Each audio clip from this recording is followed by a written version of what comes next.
the first session shortly, please. Good morning, esteemed guests, dignitaries, panelists, colleagues from industry and the government. Welcome to the first session of the India-EU dialogue at the sidelines of the World Hydrogen Summit 2025 at Ahoy, Rotterdam. With India's abundant new renewable energy resources and Europe's ambitious net zero targets, the demand for sustainable fuels and organic synergy is unfolding, one that can reshape the global energy flows while advancing shared climate goals. The session, Development in the EU Hydrogen Policy Landscape to Promote International Partnership for Green Hydrogen Trade, will delve into recent developments in the EU's hydrogen policy landscape aimed at enabling international partnership for green hydrogen trade. The session will also focus on implications for hydrogen imports from partner countries such as India, including evolving requirements around certification, traceability, and guarantees of origin. With this, may I now request Mr. Mahavir Singhvi, sir, Joint Secretary, Ministry of External Affairs, Government of India, to kindly address the gathering. Sir, please.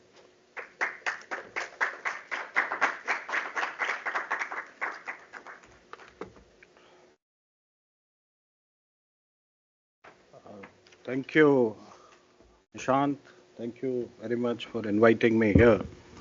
It's a great pleasure for me to be present here at the World Hydrogen Summit. I'm attending it for the first time, and I'm very happy to see the gathering, which is looking at the futuristic aspects of the energy transition and how we are going to live in the 21st century now onwards. So thank you, Nishaanth, for inviting me here. As you all know, we are living in a pivotal moment in the history. The global energy transition is no longer an abstract ambition. It is a necessity driven by the escalating climate crisis, the geopolitics of energy security, and the economic imperative to decarbonize our industries, transport, and power sector. And in this context, green hydrogen has emerged, as you all know, not merely as a technological option, but as strategic solutions that could transform the energy landscape of the 21st century. India and European Union have been recognized, both have recognized the promises of green hydrogen. On the one hand, India with its abundant solar and wind energy potential, skilled workforce, and ambitious national green hydrogen mission, as you all know, is positioned to be a leading producer and exporter of green hydrogen. And on the other hand, European Union, through its RE-Power EU strategy and hydrogen strategy for a climate-neutral Europe, has clearly articulated the need to import significant volumes of renewable hydrogen to meet its decarbonization targets, particularly in hard-to-abate sectors such as steel, chemicals, and long-haul transport. And what this created, not just complementarities, but a strategic convergence of needs and capacities, and a natural opportunity for a robust and sustained hydrogen partnership. Now, let me take this opportunity to outline some of the key developments that has happened in India since the launch of the National Green Hydrogen Mission. Secretary MNRE articulated some of the developments which has taken place in the inaugural session in the morning. But I'll also highlight some of these developments which has taken place over the last couple of months and a year or so. So the first, I would like to highlight the overwhelming response to the National Green Hydrogen Mission. As you all know, since the launch of National Green Hydrogen Mission, India has witnessed a surge of commitment across industry and state governments. Cumulative state-level targets and announced projects now exceed 7.5 million tons of green hydrogen per year, far surpassing the initial 5 million tons which was envisaged in the Green Hydrogen Mission. By 2030, that's the goal which was set by the National Green Hydrogen Mission. And this signals a strong confidence in India's hydrogen vision. There is also a massive investment by the state, the provincial governments in India, and they are backing the mission with unprecedented financial support. State policies now aimed over $60 billion in green hydrogen incentive, which is 26 times larger than the central mission's own budget. And this huge subsidy ecosystem, which is nearly 5 lakh crores of Indian rupees, is driving rapid project development at a subnational level, at the state level. India is also becoming a manufacturing base for the global green hydrogen supply chain due to its cost-effective solutions. Gigawatt-scale electrolyzer factories are being established domestically. For example, Ohemium's 2 gigawatt plant in Karnataka, which would make India its worldwide manufacturing base, and a John Cockerell Greenco joint ventures, which is targeting 1 to 2 gigawatt in Andhra Pradesh. And these facilities will produce low-cost equipments both in India and for the export market, strengthening India's position in the supply chain. There are many multinational companies like Siemens, Linde, Thyssenkrupp, Ohemium, John Cockerell, and Plug Power are now tapping into India's skilled engineering workforce and favorable economics for their green hydrogen projects. And many are setting up R&D centers, joint ventures, or manufacturing India to serve global demand, which is a testament to India's rising stature as a green hydrogen talent and production hub. We also have a competitive low-cost power, and India's ultra-low-cost renewable energy tariff, as you all know from solar and wind, give it a decisive competitive edge, I would say, as electricity makes up almost 50 to 70% of the green hydrogen production cost, as you all know. And thanks to some of the world's cheapest renewables, green hydrogen in India will be produced at among the lowest cost globally, enabling Indian projects to undercut international competitors on prices. Now coming to the interconnected electricity grid, I would like to point out that India has one of the largest synchronized interconnected electricity grid in the world with transmission capacity to transfer 116,000 megawatt throughout the country. India's transmission capacity has truly expanded, and transmission congestion has become a rarity, resulting into discovery of single prices across all bids areas without any transmission constraints. And this should enable India to qualify as single bidding zone under the delegated acts of the European Union brought out as the part of renewable fuels of non-biological origin. As far as domestic demand is concerned, I would say that India's current hydrogen consumption, which is around 6 to 7.5 million ton annually, mostly grey hydrogen for refineries and fertilizer, is also projected to double to 16 million metric tons within the next decade.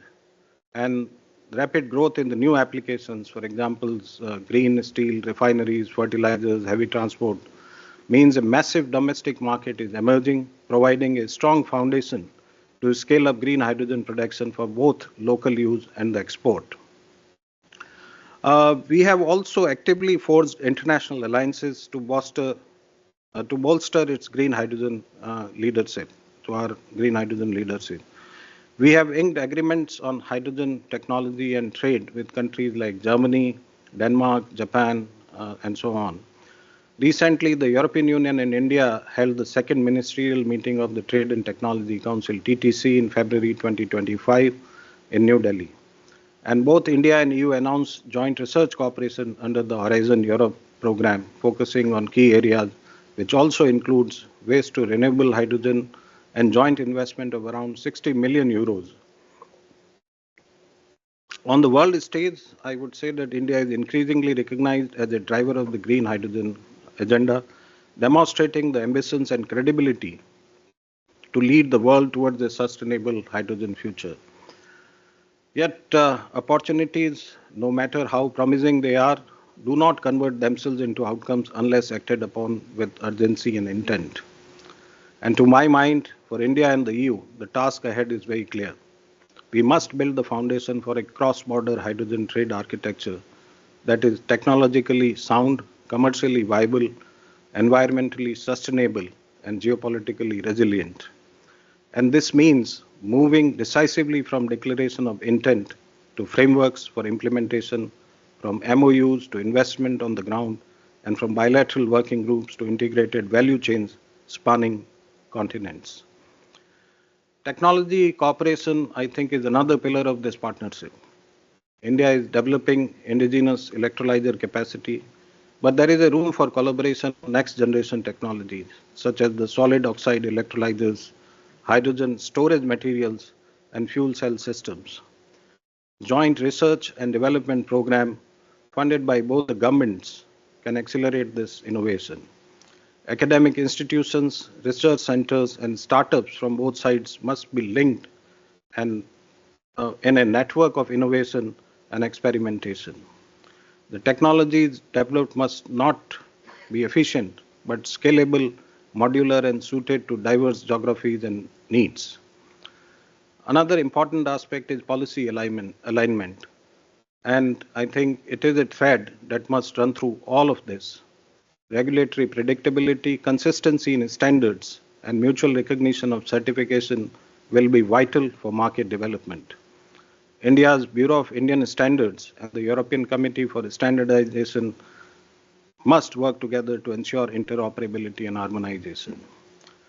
So the journey ahead may not be easy. There will be technological hurdles, financial risk, policy challenges, and also moments of uncertainty. But the potential rewards in terms of economic, environmental, and geopolitical far outweigh the cost. Green hydrogen offers us chance to reimagine energy as a source of cooperation rather than conflict, of sustainability rather than scarcity. And it offers us the opportunity to decouple growth from emissions and to create industries that are clean, competitive, and future ready.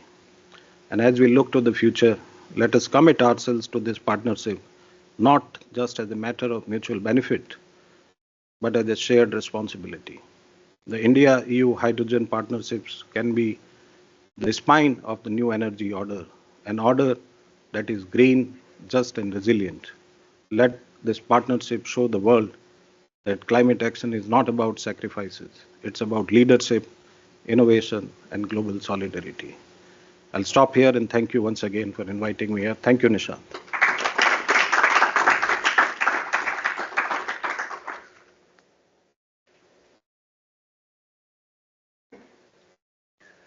Thank you, sir. May I now request Bartosz Przywara, Counselor for Energy, Climate and Action and Environment to the delegation of the European Union to India to come and address, please.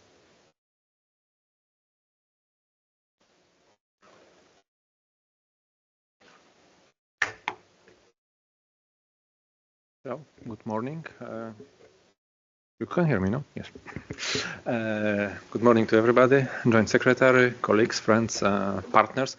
I'm very happy, I'm very honored to be here to represent the European Commission and also the European Union delegation to Delhi at this very, very important event in the first session of a long series that the Indian government is organizing here at this one of the most important world gatherings in the area, in the sector of hydrogen, which has a growing importance also in the relations between the EU and India. The relations between EU and India, of course, are not only about hydrogen, not only about energy. The strategic partnership between the EU and India has seen a really growing momentum over the last couple of months. Well, years, but especially over a couple of months. We had a very important historic event in February when the practically entire College of Commissioners visited India and had a meeting with the Indian government. Of course, President von der Leyen met with Prime Minister Modi. And as a consequence, as a follow-up of this meeting, the leaders decided to pursue an ambitious process of strengthening our cooperation in the large number of areas and sectors. These areas range from trade, which is probably the most visible, the most important topic, with the ambition of concluding an FTA between our sides. But then it goes into supply chains, investment, emerging critical technologies, innovation, digital and green industrial transition, space, geospatial, really everything you can think of, and which is really modern, which ensures that we are developing our cooperation, our work together in the most modern areas of work. And among those topics, energy, in fact, plays a very, very important role, because the leaders have also decided to intensify our cooperation in specific sectors, such as clean hydrogen that we are talking about today, but also offshore wind, solar energy, and in particular to hold still this year the India-EU Business Summit on Offshore Wind Energy and an India-EU Green Hydrogen Forum. So in fact, here we are.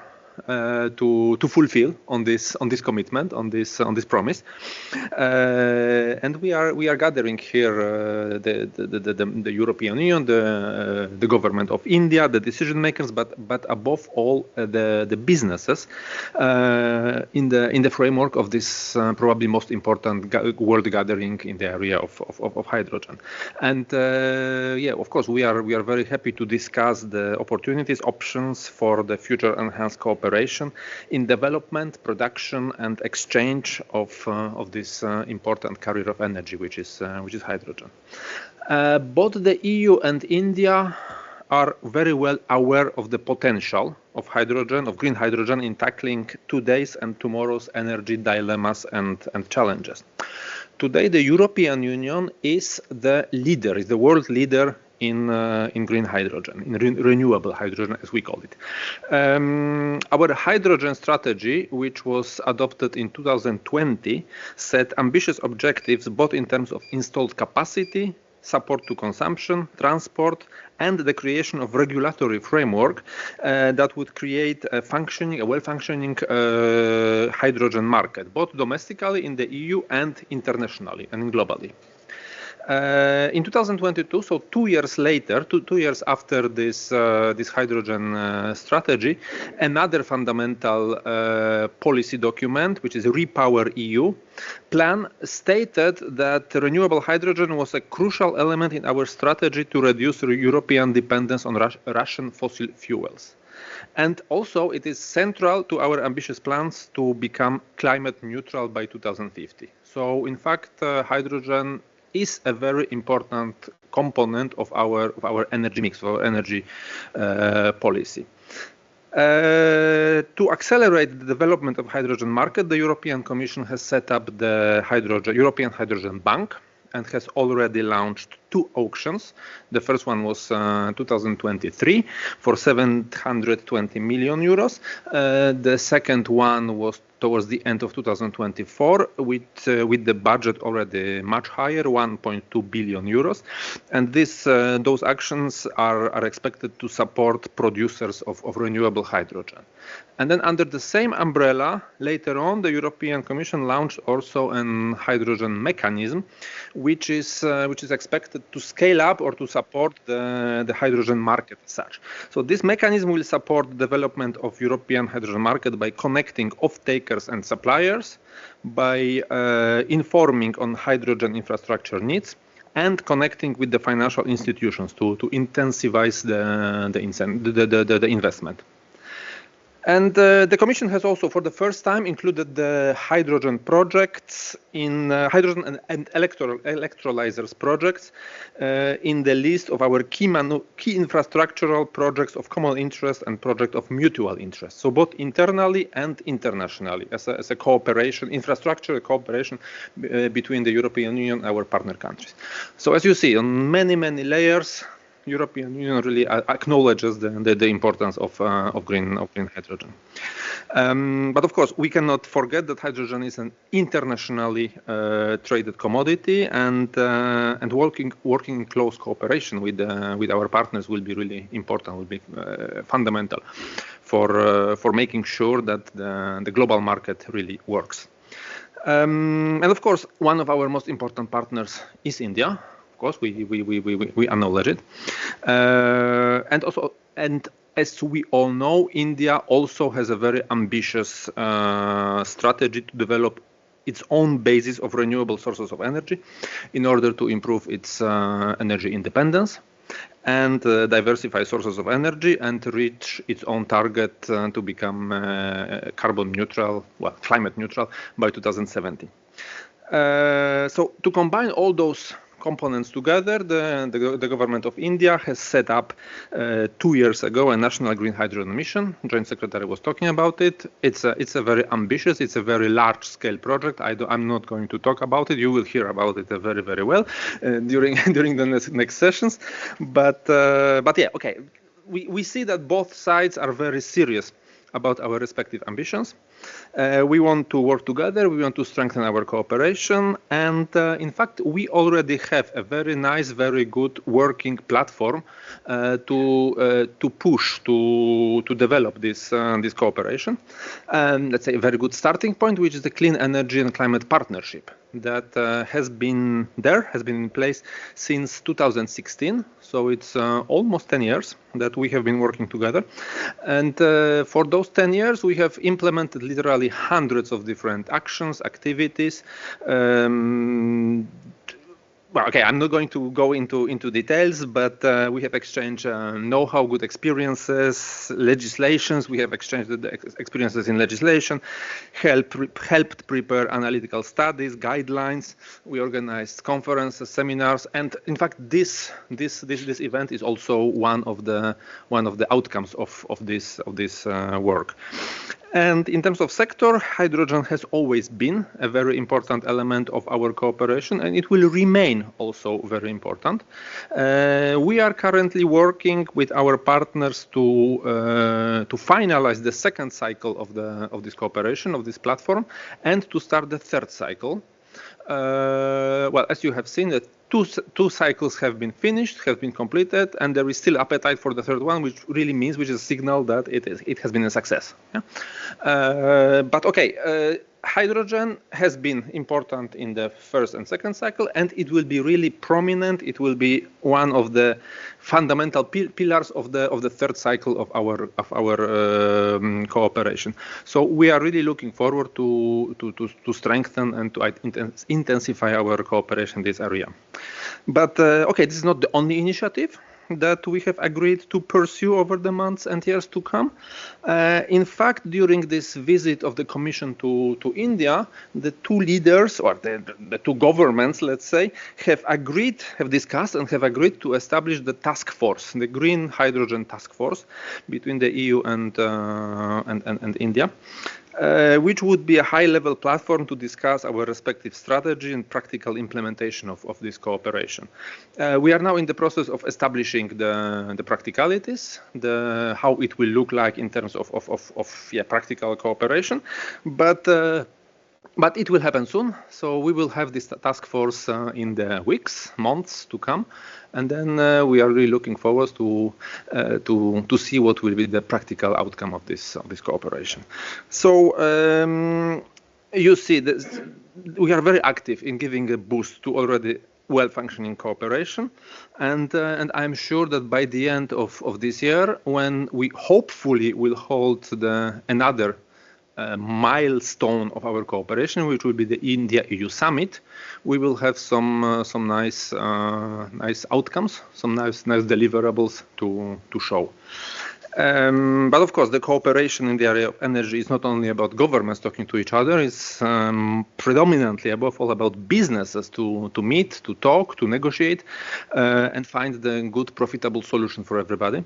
So, and of course, and this is at the end the main purpose of this session and of the whole India's presence in Rotterdam this year. So so let me finish here. Let me leave the space to the businesses, to our business partners. I wish you very successful discussions today and tomorrow, and I would like to invite you tomorrow for the EU-India forum, which will start at 3 p.m.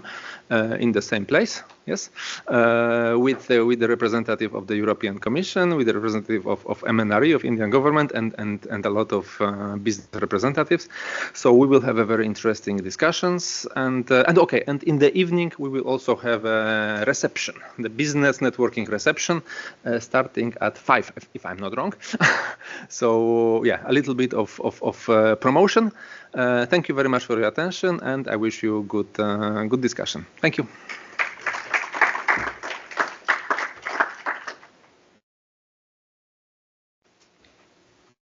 Thank you very much, Bartosz.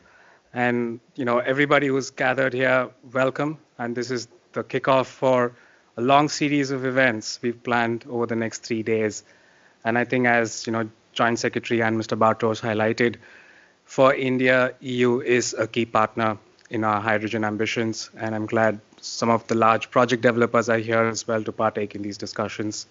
So before we jump into some of the meat of this session this morning, I'd like to welcome Daniel Fraile, who's Chief Policy Officer at Hydrogen Europe. Daniel is going to give us an overview of some of the emerging regulations in the EU, and also he'll give us a taste of what's going to come next. So Daniel, it's all yours. Thank you. Thank you, Nisa. Can I speak without microphone? Okay. We have a... Okay.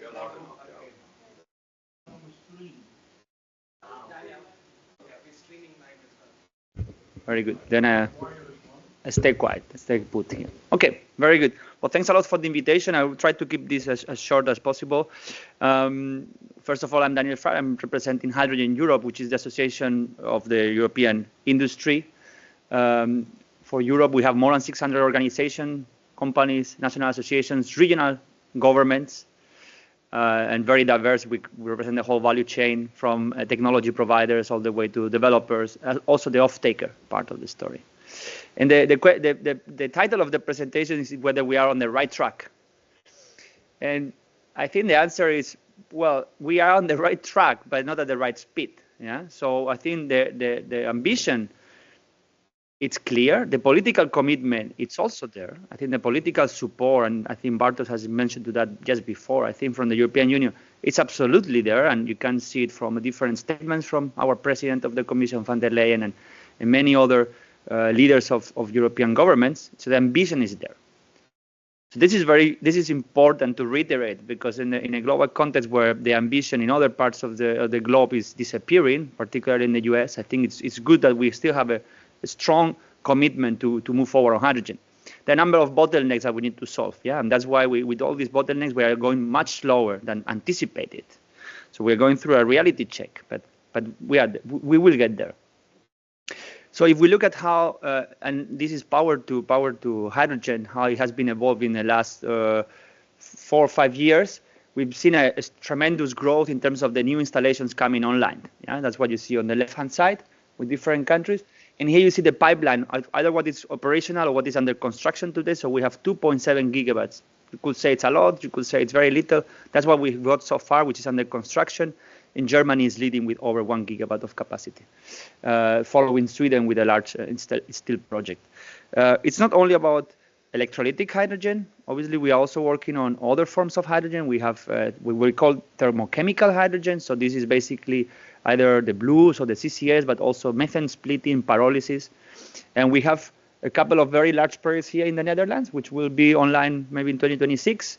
That will be bringing around another 1.2 gigawatts of capacity in the next couple of years, yeah? With very important amount of hydrogen, low carbon hydrogen being produced. Yeah. Now I don't have much time to go through all the legislation that we have here in Europe, the Fit for 55. I think you are familiar with all these targets, the Renewables Directive, the Refuel EU Aviation, so the synthetic target of 1.2% in 2030, maritime regulation, where we have a technology neutral approach, but we also have a target, implicit target of 1% by 2031. So we have a number of clear regulations, set regulations, and the most important one I will say at the moment is the Renewables Directive.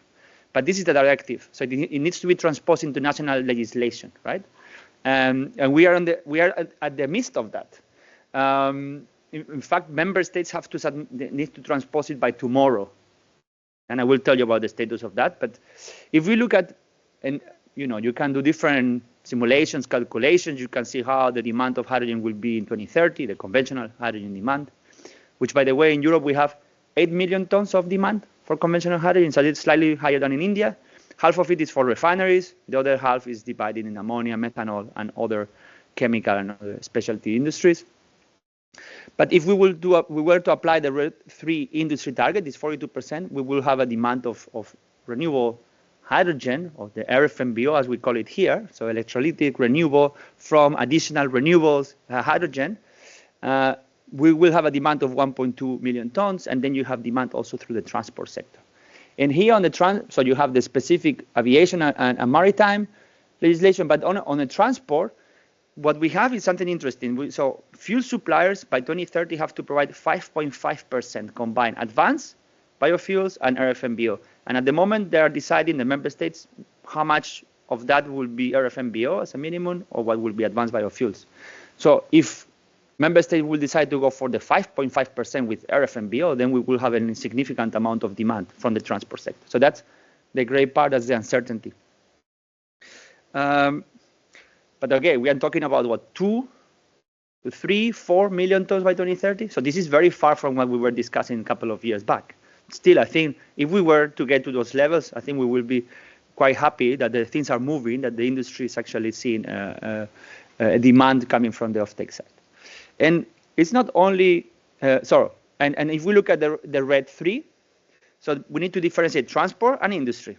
When it comes to transport, we have a lot more advancement here. Yeah, we have countries which have adopted the frameworks. These include Finland, Czech Republic, Romania, and well, Denmark has already put something forward, and other countries are discussing it. For France, just put under consultation their proposal last week.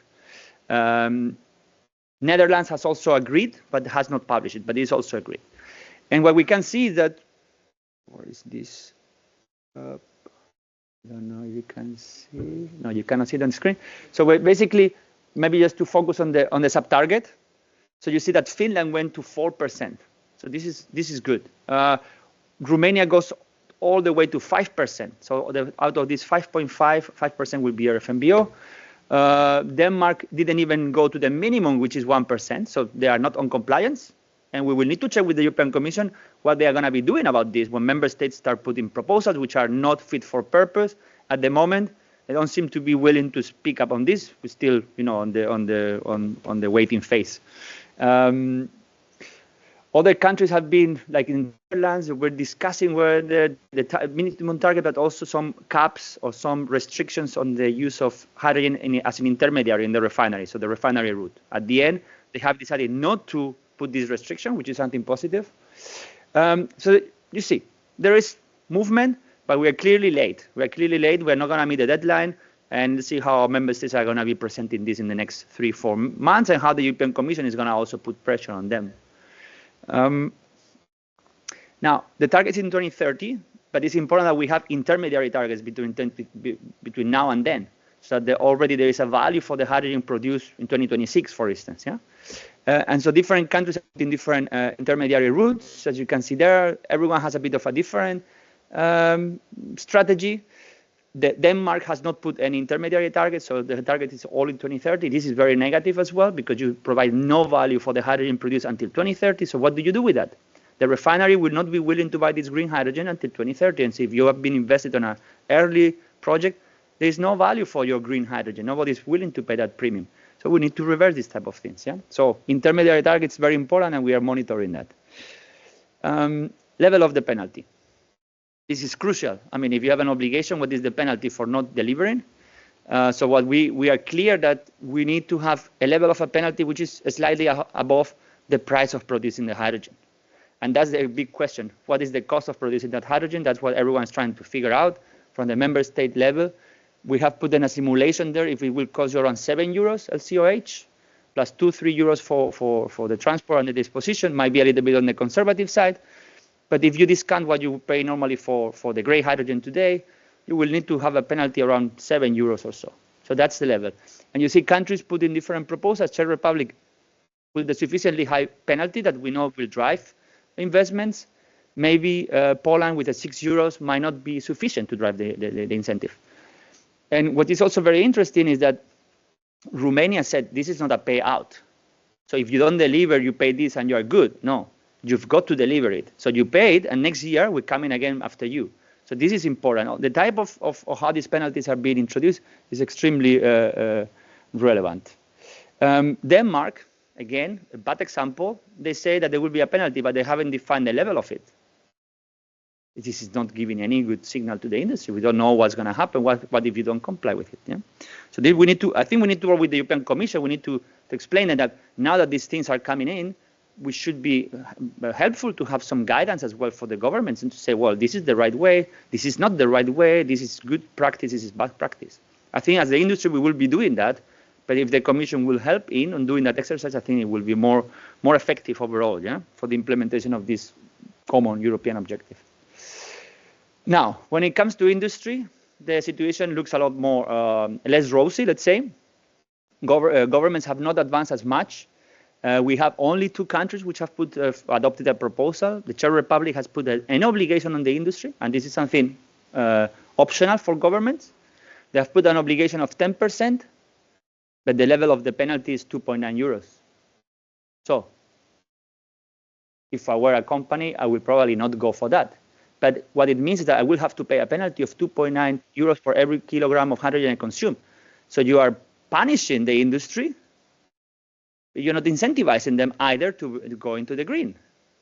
You know, like the incentive is not so good. So we don't think that this is the best way to work it out. There's been a lot of discussions here in the Netherlands. There was a proposal to have a 24% target, has been going down to 4% only. Target is much smaller on the company level. And one of the reasons is that Germany, for instance, has not moved with any potential obligation. So, of course, if you have countries with obligation, others don't have it, it's not a level playing field. It's not good for the industry. And this is creating a lot of hesitation from governments. What's clear with the current global context and the current stress on the competitiveness of the industry, like going all the way on these targets is not realistic. Member states are not going to impose all high penalties. They're not going to put obligations on the industry. And unless there is a huge amount of subsidy, which for the most part is not available, this is going to have much more trouble. So I think the transport sector is a much better place to take on the cost of the premium, the increased cost. And on industry, we need to continue working on other mechanisms to incentivize the demand. And there are other options. So this is very good. There are other options. We're working on them. But the RED III might not be the solution in the short term. Now, we're talking about renewable hydrogen and RFNBO, but there is a lot more than that, right? I mean, we have different pathways. We have, as I say, blue hydrogen. We have waste to hydrogen. We have biohydrogen. I mean, we say green hydrogen, but we refer to electrolytic renewable hydrogen in Europe. But there is also bio-based hydrogen. And here, this is a bit complicated. I'm happy to share the slide. This is public. What I wanted to show you is that it's a very complicated framework in Europe, as you probably have already figured out in the last couple of years. Oh, sorry. So when it comes to, for instance, aviation, so here, you can use RFNBO, but you can also use low carbon, non-fossil hydrogen, so electrolytic from non-fossil sources. If you go to maritime, you can use renewable hydrogen, synthetic hydrogen, recycled carbon fuels, or low carbon hydrogen, so blue hydrogen. So blue hydrogen, which is here, it's only worth today in legislation for the maritime sector. It's not worth for aviation, but for the maritime sector. It's not worth for industry. So if you go into industry, which is in the middle, it's only RFNBO. When you go to transport, you have other alternatives. And I think here, this is also very stringent. If you go to biohydrogen, like advanced, that will be waste to or recycled carbon fuel, so waste to hydrogen.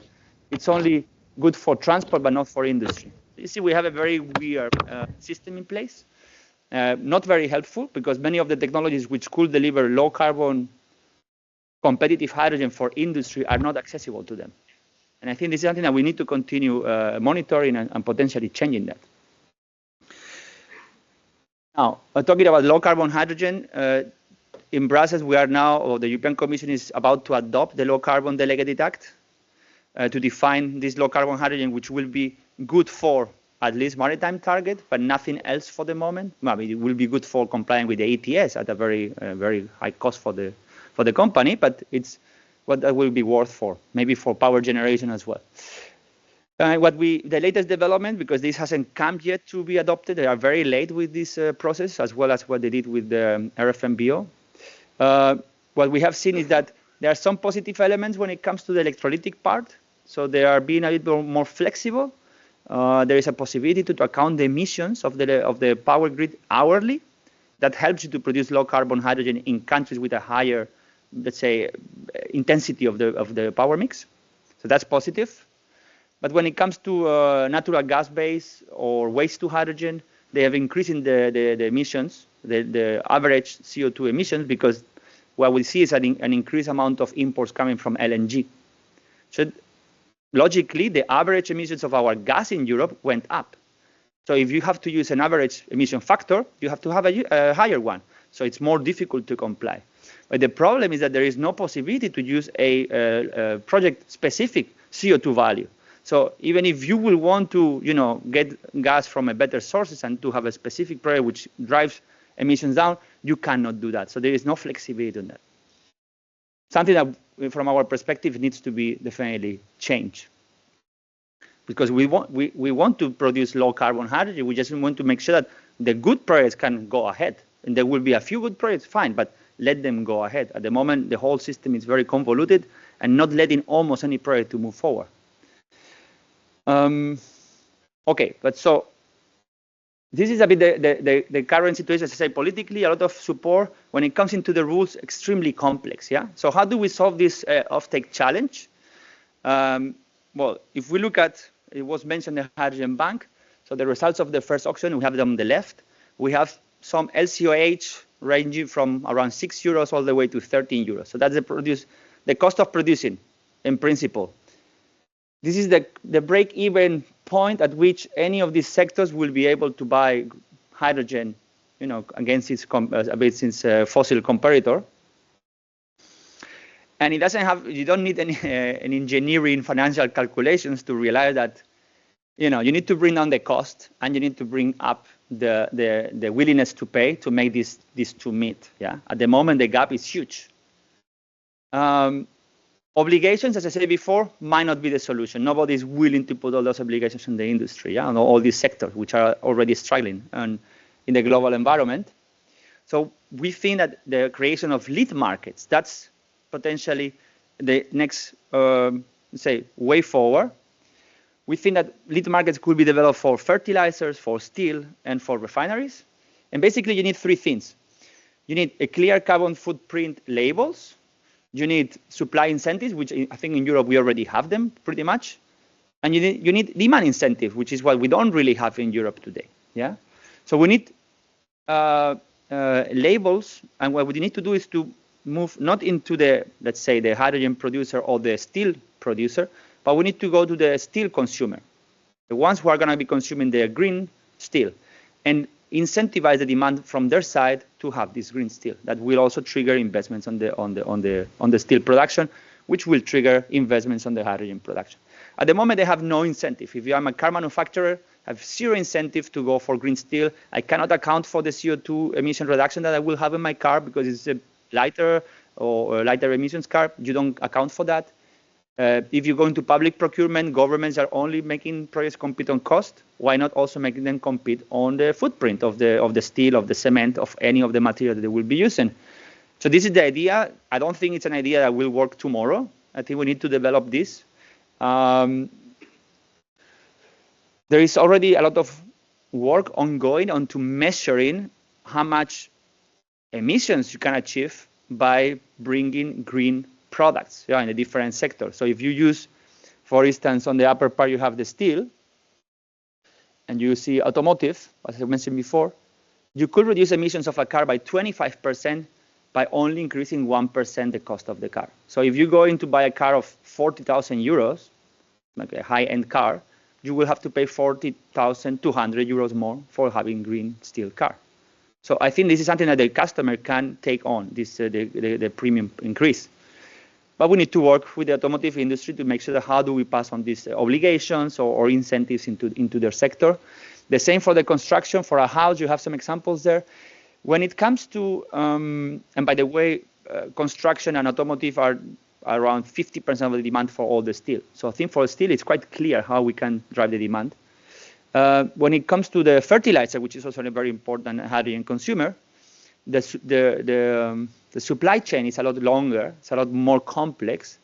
You can still achieve significant emission reductions of around 20-30% for wheat and so on, but how to impose some green fertilizer obligation and into whom, and how it's going to be distorting competition on the food and the drinks industry, something that we're still exploring, yeah? But that's, I think, where we are moving in Europe. This is the concept of lead market, which has been put also forward by the European Commission under the Clean Industrial Deal in February, and that they will be now preparing also around September with a proposal for more legislation to come. There are other policy alternatives. We are all exploring them, but definitely there is interest to move things forward. So just to finalize, so I think things are going slower than anticipated, and as you probably all well know, but I think the fundamentals are there, the commitment is there, the hydrogen as a solution for decarbonization is part of the picture, it hasn't gone away. I think we need to focus now collectively as an industry, but with institutions on the transposition of all these directives here in Europe, but also in India. I mean, we need to make sure that the domestic market also grows there, because the faster that Indian market develop, the more pressure we can put also in Europe to develop that market. We cannot be the only market developing, right? We need to go at the same speed. But focusing on the transposition will be key. We need to simplify the production framework. I know that this is also a thorny issue, whether we should revise the rules on RFNBO, we keep them as they are. But the same for low carbon. I think if we don't make it simpler, we will not make it cheaper. And if it's not cheaper, there will be no capacity to pay for this.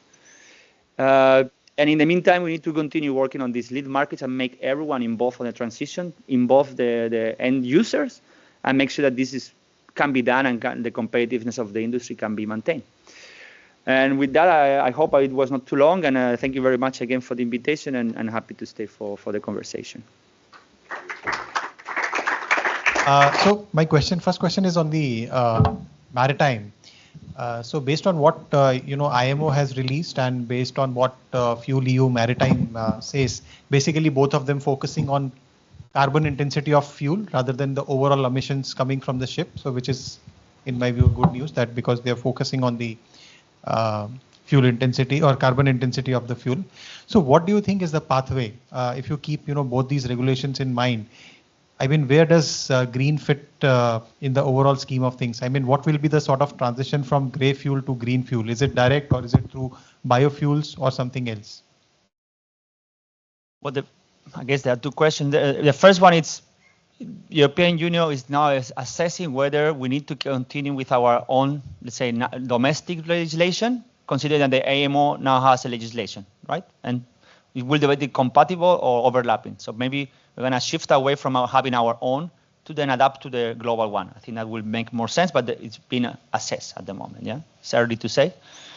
And then, well, looking at what we have in Europe and looking also at the trajectory from the IMO, I think the pathway at the moment is ship owners are moving into LNG, maybe bio-LNG. So the issue of the e-fuels comes later. Yeah, you don't need it to comply with the 2030 obligations.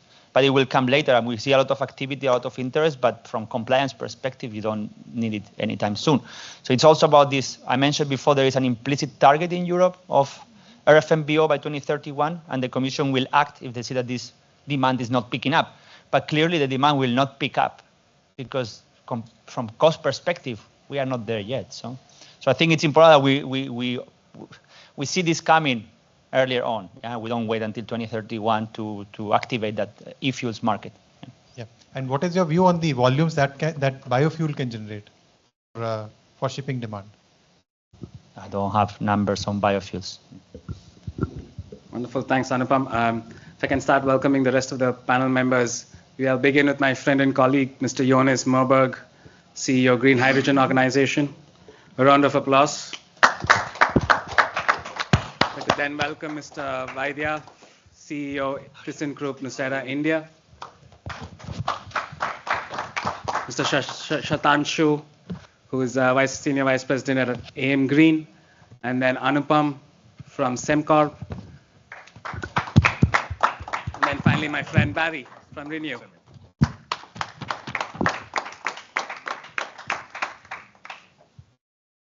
So before we even get to the questions on the panel, I want to invite Jonas Moberg. Jonas, I'm sure you have some reflections from what you've seen here. You've been involved in the developments in India over the last 2.5 years. So perhaps if you could set the stage for the rest of the panel. Good Lord, that's a challenge. Thank you, Nish. It's great. And I mean, there are not many other conversations of this quality in the relationships. Jonas, hold on 1 second. Are you good?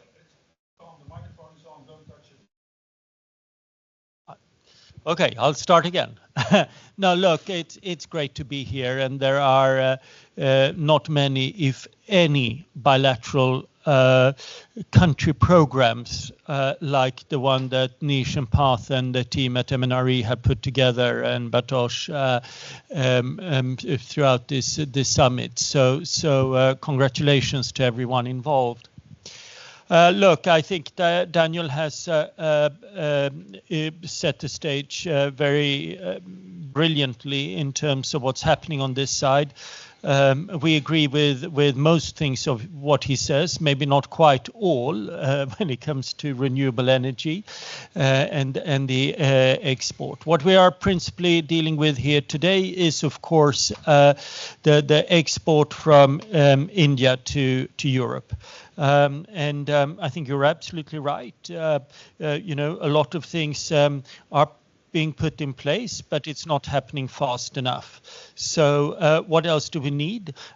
From a perspective of the Indian export market, I would say that the low carbon hydrogen directive that you put up there, we need that because we've started to look quite a bit, my colleague Joe Williams and I and some others, on blue pricing and so on. And there is quite a lot of misinformation in the market of what kind of blue there is actually out there, what kind of blue are we really competing with, how much of that blue is actually readily available and actually genuine low carbon. And as long as we in the renewable green hydrogen, green ammonia space have to compete with that, we're struggling. So we need clarity on the blue side. And if we get that clarity, we are quite confident that you will be able to compete. So that's something that needs to be sorted out. And the low carbon hydrogen delegated act would contribute to it. So Batosh, if you have something that you could do in strengthening the bilateral, it would be to make sure that the LCHDA actually is put in place so that the terms and conditions for low carbon renewable ammonia hydrogen can start to flow. Thanks very much, Jonas. I want to move on to Mr. Vaidya. So Vaidya, you are a global player, and what's happening in the India and the EU is affecting your business operations as well, and you're keen as much as everybody else in the room, to see this market take off. So in the India-EU context, where do you think are the most pressing and regulatory gaps that needs to be addressed for green hydrogen trade to be promoted? First of all, thank you for inviting me, Nish, for this prestigious event. I think it's quite an august gathering, and I'm honored to be here. If you look at the whole context, I think people before me have spoken about, this wide variance between, India, EU. I will touch base on 2 points. Basically, is that basically on the certification and traceability. Yeah. I think that is where the key is there. EU requirement is pretty clear on the well to wheel, and India is looking well to gate. And once that clarity and alignment is coming between EU and India, which includes the emissions from the water, electricity, and the transportation, I think the rest will fall in place. The next is on the traceability. I think EU mandates electronic registry and life cycle assessment, whereas India lacks a centralized hydrogen registry. I think it's a work in progress, but I can say that if India starts looking into that quite seriously, and there is an alignment on the MRV, which is monitoring reporting and verification, I think the path ahead is pretty clear between India and EU. Thanks, Mr.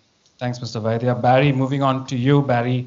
We've seen several projects being shelved in Europe, not as many in India, though. When you compare, what are your reflections on all of this? And if you have any comments from what you've seen from Daniel and what you heard from Jonas. I think starting off, there's clarity in India.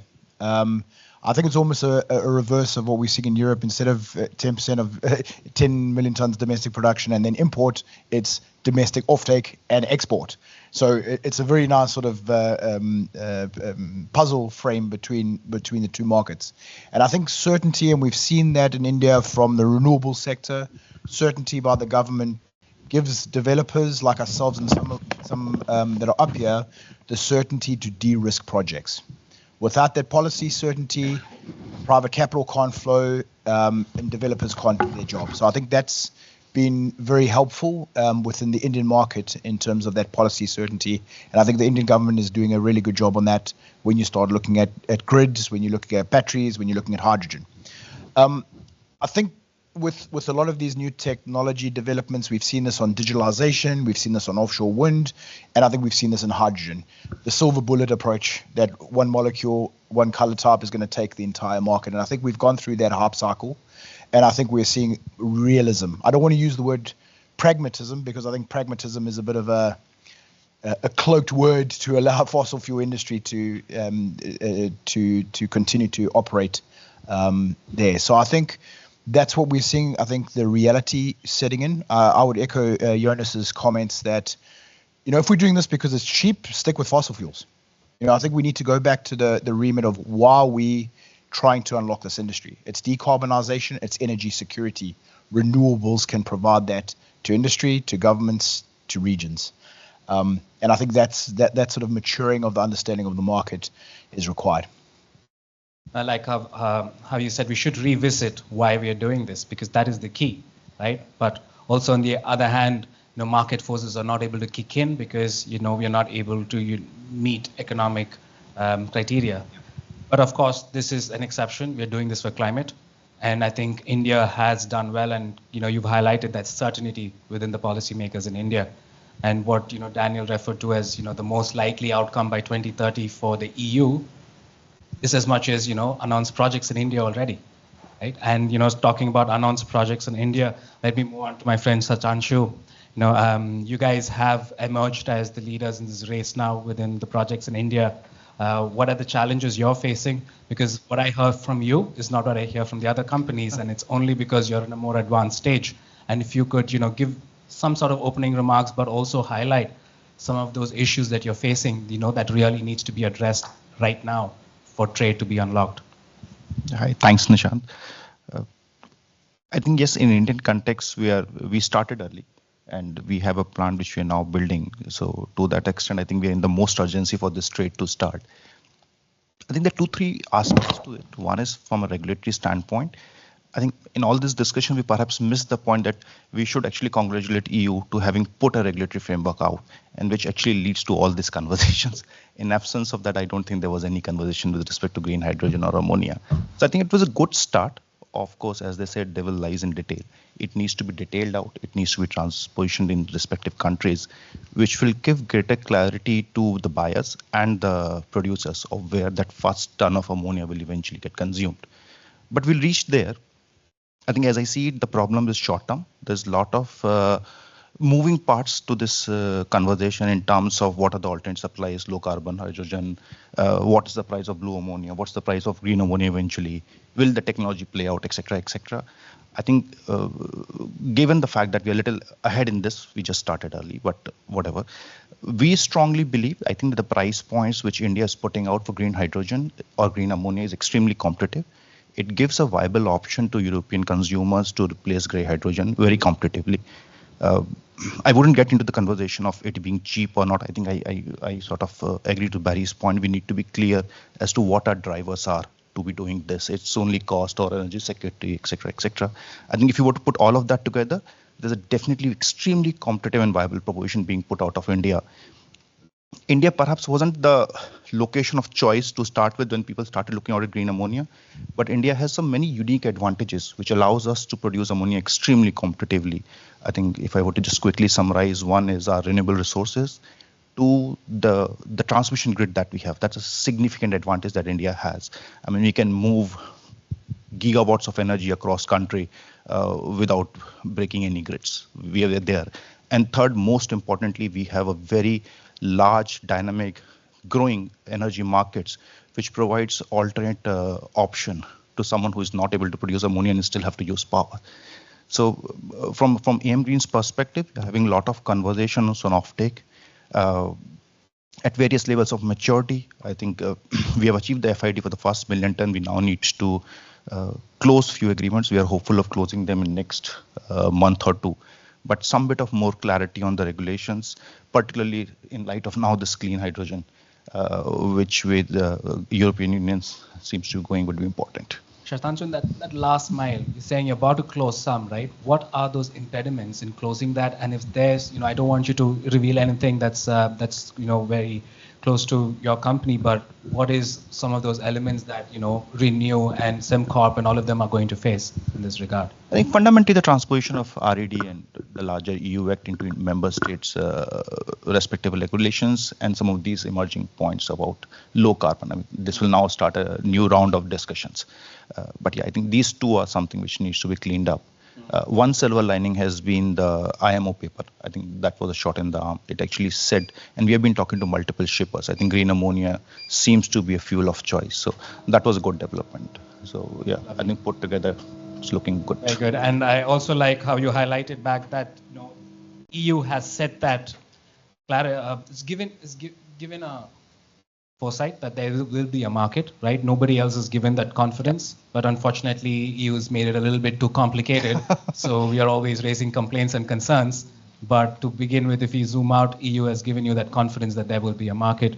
But if you have anything to respond? No, I think it's a new sector, so it's expected, right? I mean, there are too many diverse views. So this confusion is I think, avoidable, but understood. No doubt. Yeah. No doubt. It is, for a sector that's 1% of the market, so many governments have put out policies, incentives, and in India as well, it's unprecedented, right? We've never done this for an industry that hasn't been established anywhere else in the world, where in India, we've given, $2 billion directly from the government. And now if those of you don't know the complete numbers, in terms of the transmission waivers, power subsidies and capital subsidies coming from state level governments, it totals $60 billion, right? And this is how some projects in Orissa, they've been claiming that they are getting subsidies as much as the IRA, just by, aligning some of these state level incentives and the national green hydrogen missions incentives on top of each other. Anupam, moving back to you, you're a global player as well. And, I want to reflect, if you could reflect on some of the comments you heard, but also highlight the economic advantages that are available in India and compared to other parts of the world. Where do you see India standing out? Yeah. Thank you, Nishaanth. So yeah, I agree with most of what has been said. There is a difference. I mean, we all know there is a difference between the gray molecule price and the green molecule price. So therefore, economic markets cannot solve this problem. So this has to come from the government. Government has to release the policy, which say European Commission has done a couple of years back. Like Daniel said, this is the transposition was due tomorrow. I mean, while we, of course, I mean, we see some green shoots in terms of, Netherlands at least coming out with, say, 4% renewable hydrogen use. In fact, I think, I don't know whether Daniel spoke about it. France also, we saw, has come out with a mandate of about 1.5% of renewable hydrogen usage in the transport sector, which is, more ambitious than what RFNBO regulations given by European Commission set out to do. So, I mean, while this has taken some time, but we see some green shoots emerging, and based on whatever conversations we've been having, we see that probably 3 to 6 months down the line, the regulations in the member states should be in place. At least major geography should come up with the regulations. So so yeah, I mean, this is the starting point, and once this is in place, all the off-takers will start moving forward. Today, when you speak to them, they want to do it, but they are kind of edgy and not want to commit. They want to be ready but not commit. So I think this is the final thing that when this moves forward, this will happen. As far as the competitiveness goes, I completely agree with Shatanshu. We have a big advantage. ISTS waiver is one of the biggest advantage, I guess. I think the 60 billion number that probably you calculated, most of it would be flowing from the transmission waiver. And I think just to add to what he said, one of the biggest thing that I have seen in my conversations with the developers here in Europe and the off-takers, the project development cycle itself in Europe is so long. I mean, if they want to develop a RE project, I mean, this would take about 7 to 10 years. And this sort of a timeline is unheard of in India.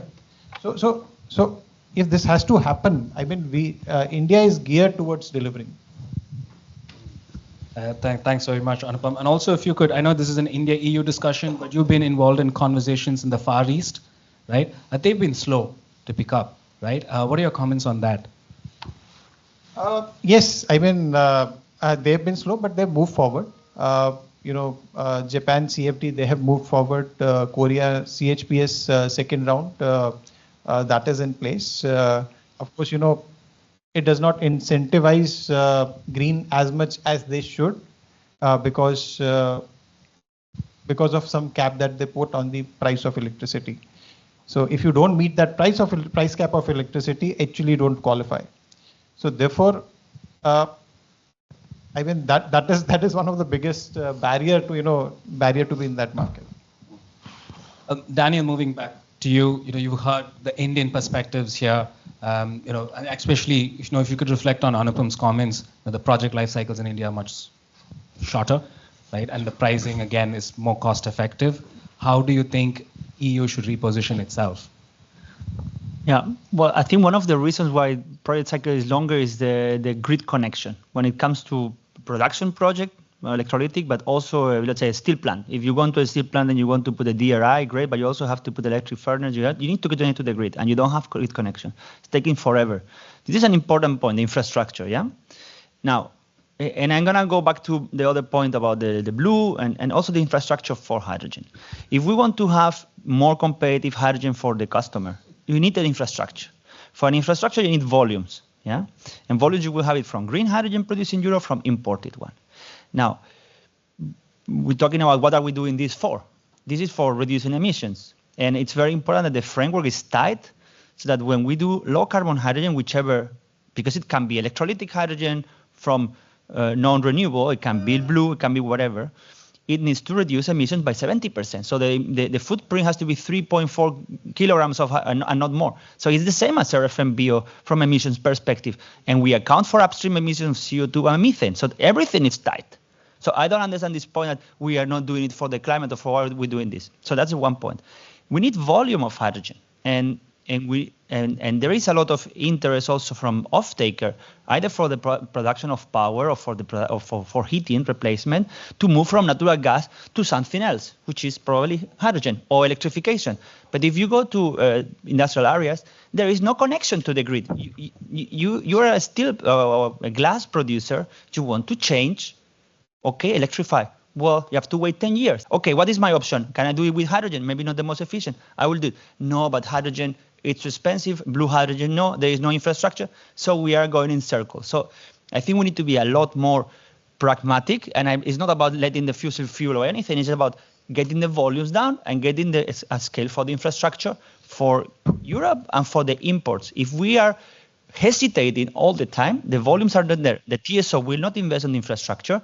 Everyone will be hesitating about building the project, and we are waiting and wait and see. So fix the framework as soon as possible. Get it, and if then there is no project which can meet the thresholds, there is no blue hydrogen. Okay, so if there is no competitive hydrogen, but let it the possibility to be there. At the moment, it's just a fight, ideological fight, and there is no clear terms on what can cannot be done, and it's just slowing down everything. So I think that's important to be more concrete and more pragmatic. Yeah.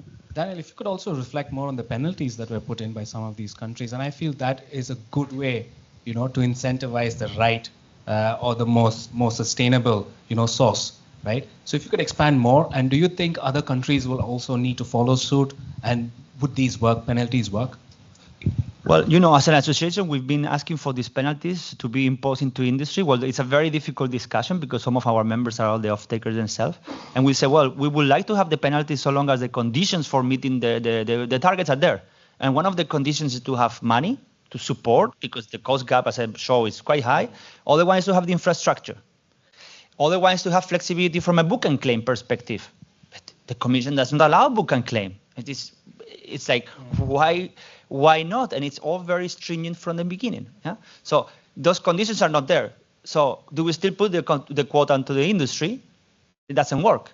And Germany has said already last year, before the government has changed, that they will not go for quotas. If Germany doesn't go for quotas, would you expect the Dutch industry to have quotas? Do you expect the Polish industry or the Belgian industry to have quotas? It would be unfair.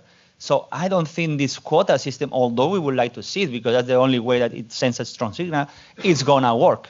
And the European Commission did not want to go far enough to tell the countries how to do it. They said, this is up to you. You can decide. And this is very bad, because if you let the decision, then it's a competition between countries, not European policies. It's a national policy.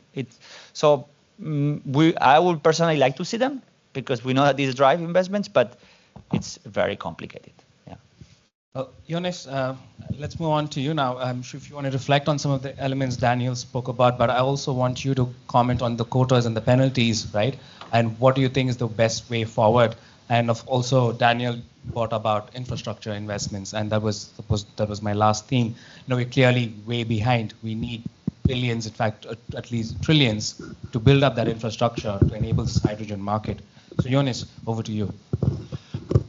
We need the infrastructure for renewable fuels to start to flow. And I'm sorry, that's not going to happen by solidifying fossil fuel infrastructure. So it's a fallacy to think that blue hydrogen infrastructure, apart from in a couple of places, is going to deliver the infrastructure that green needs. Nish, I think if I could broaden the question a little bit.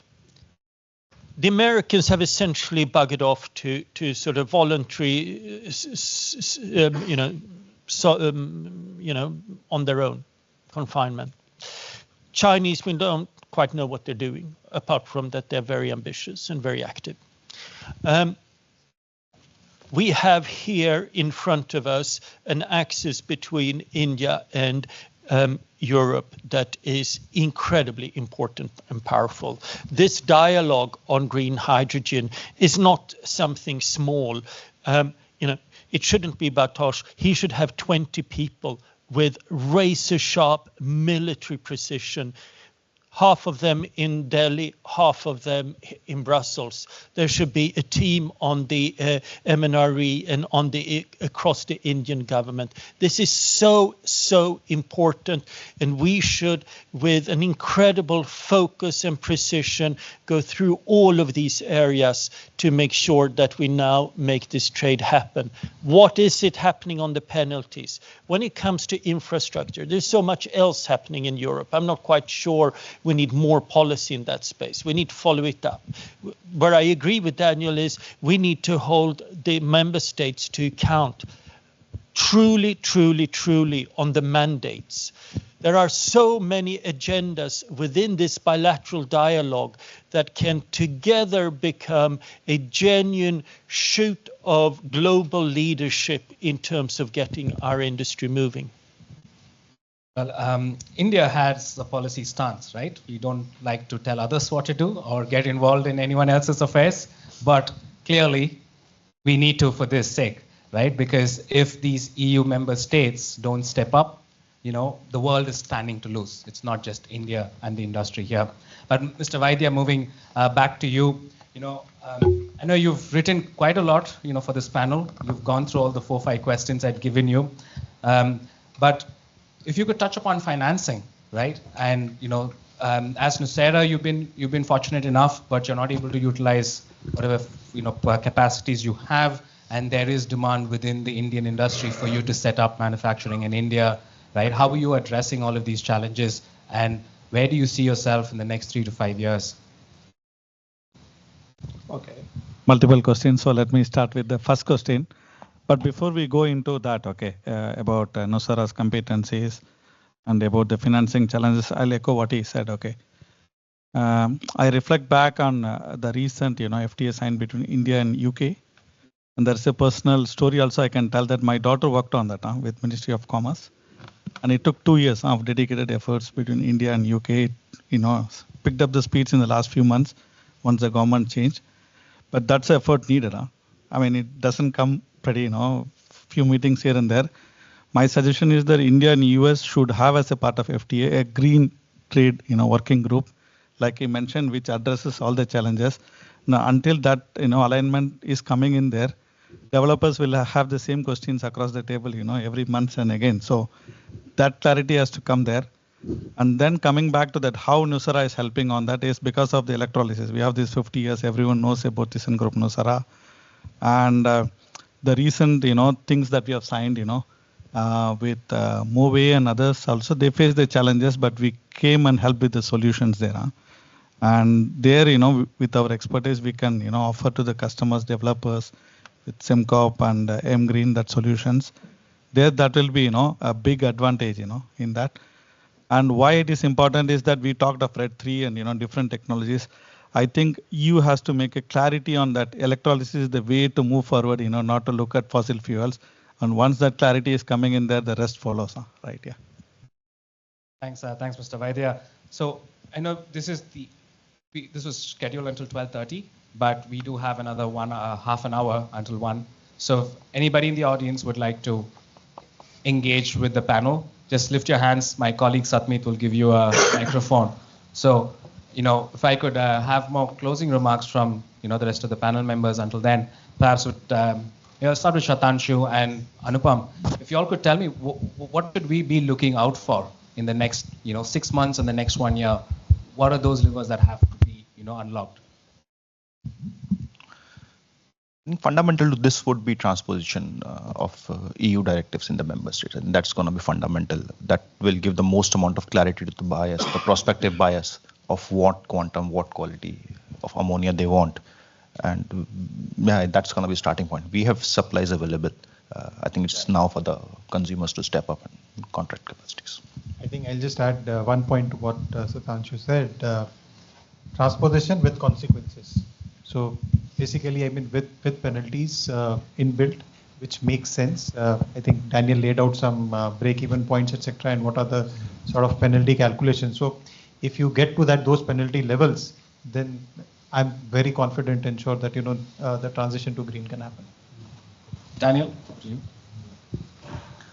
I think, of course, we need to continue getting the framework in Europe right. So the transposition, great.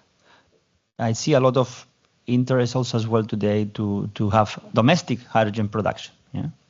So I think what is very important is that Europe continues doing the framework, and we will need a lot of hydrogen from India, or derivatives. But my advice or my wish would be also India. It's very outspoken and clear about their domestic policy for the hydrogen consumption for the next 4 or 5 years. This is going to be mostly where the demand for Indian produced hydrogen will be, right? So it is about bringing also policies from the two geographies to a level. And I think that will give a lot of confidence also to European policymakers that they are not alone on this, that we are just buying green when the others are not doing it because we're paying the bill. I think that will help us tremendously. Now that the US is not there to do that role, India could take that with China. We don't know what they are really doing, but we need that global competition and that global doing it together. Because if we are just waiting for one continent to lift all the heavy weight, I think it's going to be a lot slower than anticipated. On that one, I totally Absolutely, unreservedly. No, I really agree with you, Daniel. It's a very, very good point, and I think that again we can use the dialogue to also see if we can't look at some of those issues. The point being, it can't be export only. That is not a good successful story. We need to make sure that we sort out the scheme in terms of fertilizers domestically back home in India. We need to start to look at how we can get towards carbon pricing on the steel side and start to move from the blast furnaces faster and so on and so forth. So there are a number of things that the Indian domestic market that needs to happen on that place in terms of reforms and robustness as well. And we should certainly try to work on that too. Thanks. I'll just add to that. So, yeah, as an AM Green, Daniel, we completely agree to the point that you made. And I think India has made its start. So we just had first refinery tender for procurement of green hydrogen. It's a small start, 10,000 tons of green hydrogen.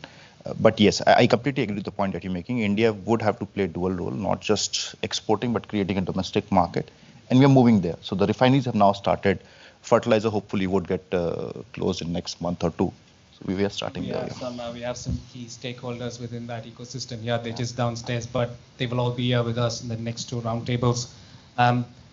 India's hydrogen market is as much as Europe, pretty much. We're just 1 million ton or something, short. We're like 6.6 or 6.8 domestic consumption. But India is a price-sensitive market. India wanted to set mandates, but some of the reasons why it didn't is because we haven't contributed as much in our legacy, to the pollution in the world. So why are we doing this and sacrificing our economic development, right? That is what some of the stakeholders have raised. But clearly, as you can see, Indian industry is ready to take that up, right? Because whatever we keep doing, it's going to impact everybody else around. And also, we have Mr. Maharveer Singhvi, who's the Joint Secretary at MEA, and I think this task force that Jonas and Bartos and a few others spoke about, that's something we have to take up, because the systems that we have in place, they're not working fast enough to meet the targets, and that's something we can take collective action on. And of course, certification, another issue. I have Matthew here with us. Matthew, between all the Indian stakeholders, there's only one, right? Barry, if you want to highlight what the biggest issue is with certification. Respond to that. With certification, yeah, exactly. Well, we've spoken to Certify, but no. Maybe just to go back before, because I think this has become a little bit of a polarized conversation.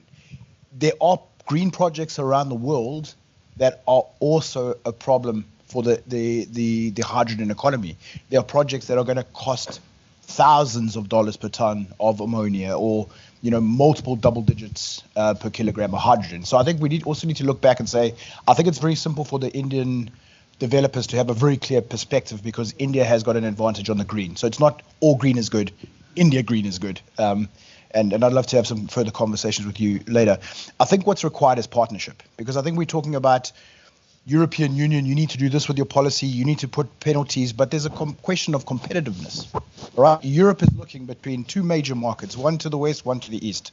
One's gone right the way back to fossil fuel, another one is making huge strides in electrification.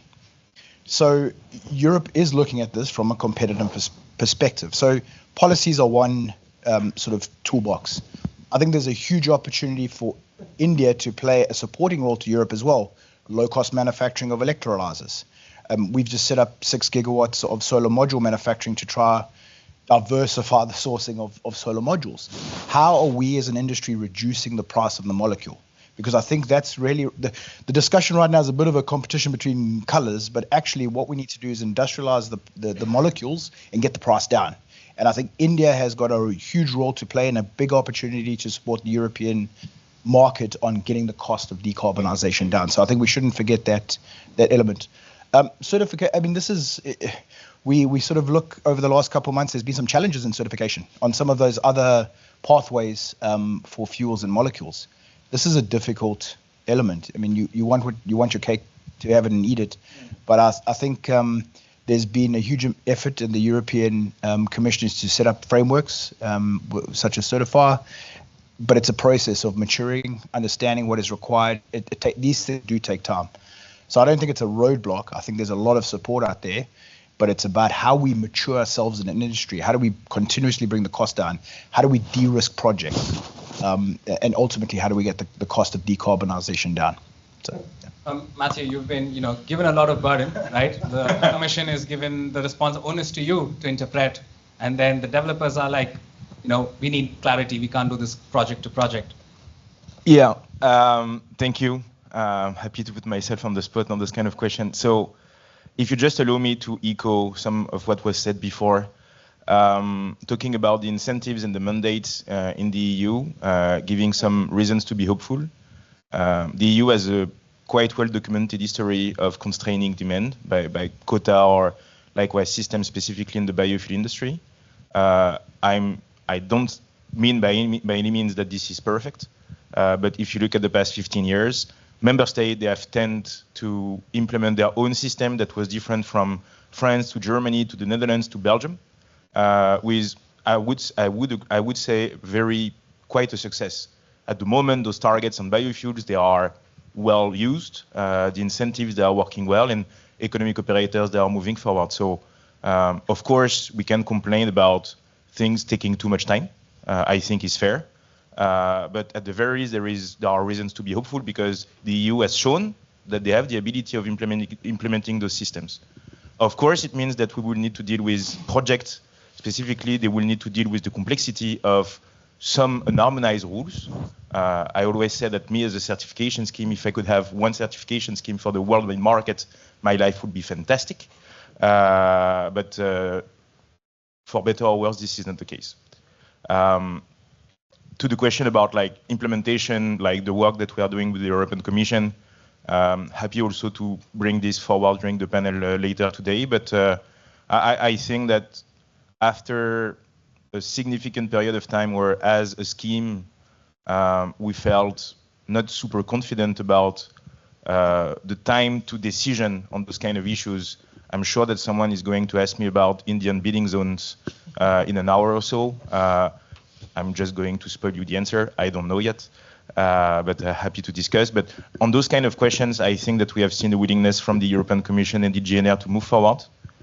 Personally, I would love to take up on Jonas' point about the need to bring more resources at the European level, at the member state level, at the Indian level, because at the moment, lots of those decisions, they are on the shoulders of the scheme, of the certification schemes, and sometimes we are just not equipped to take such big decision.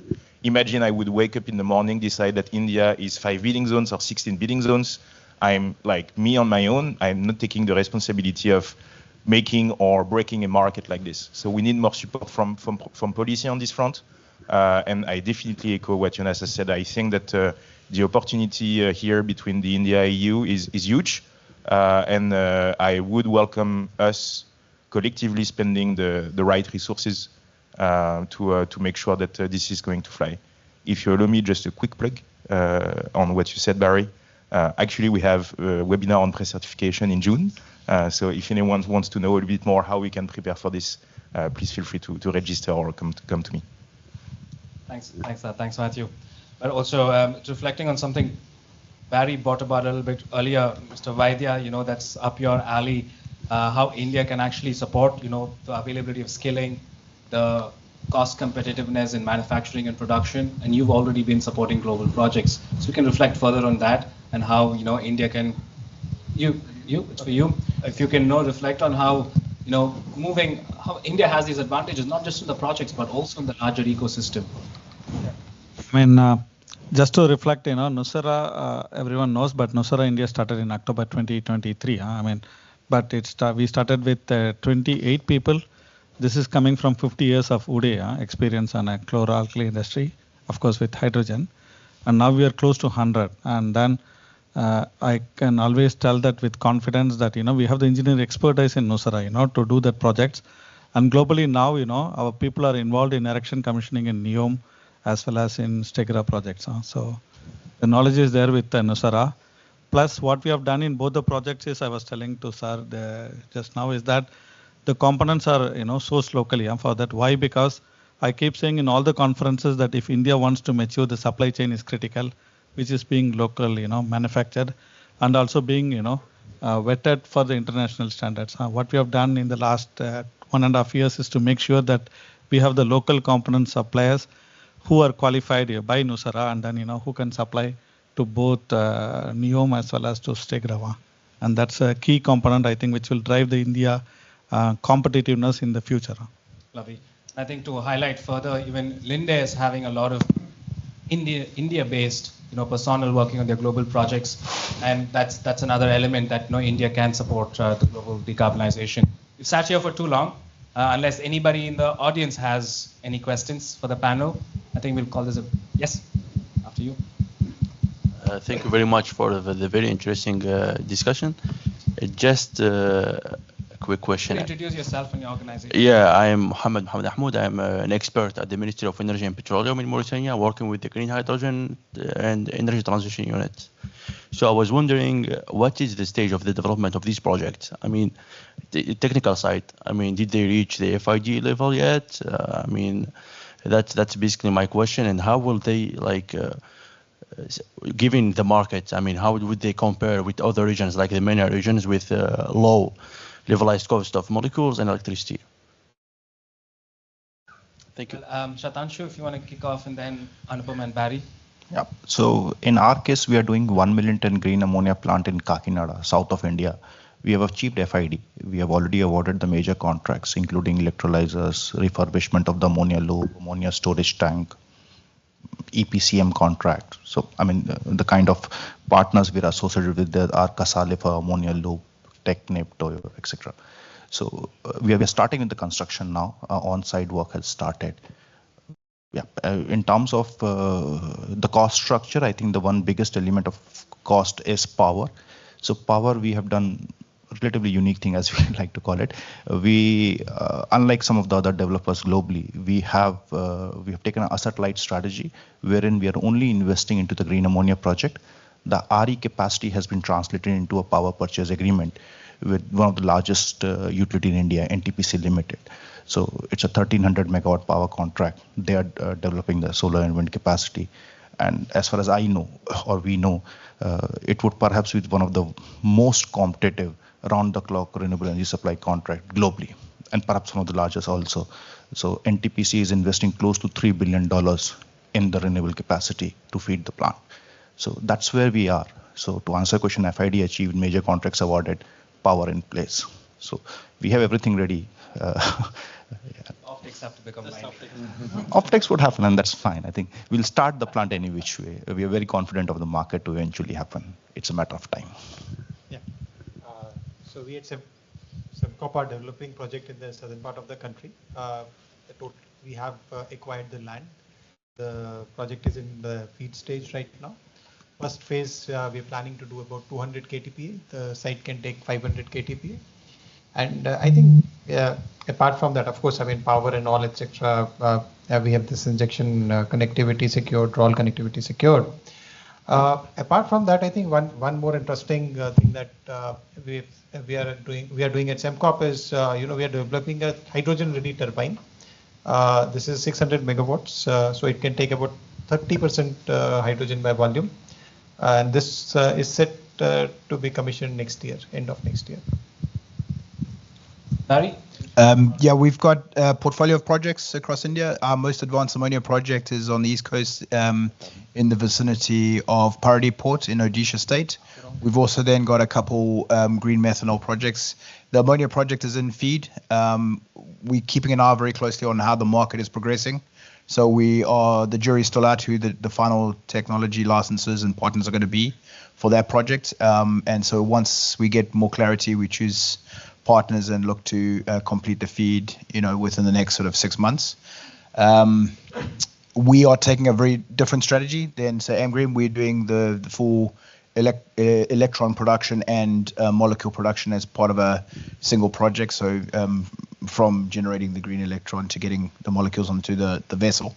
On methanol, we are pre-feed in both of those projects, concept selection and sort of a lot of pre-feed work. The German government has actually partnered up with us and provided us some support in one of the methanol projects. So We expect that if all goes well with offtake, we could have first molecules on ammonia end of 28, beginning of 2029, and then on methanol sort of 2029 to 2030. And in terms of pilots, India has more than 25 running pilots across aluminum making, optic fiber, mobility, power, fuel cells in marine as well, and there's a lot more coming up. So with that, gentlemen, thank you very much. It's been a very interesting panel, pretty long as well. And if we could have a round of applause for everybody here.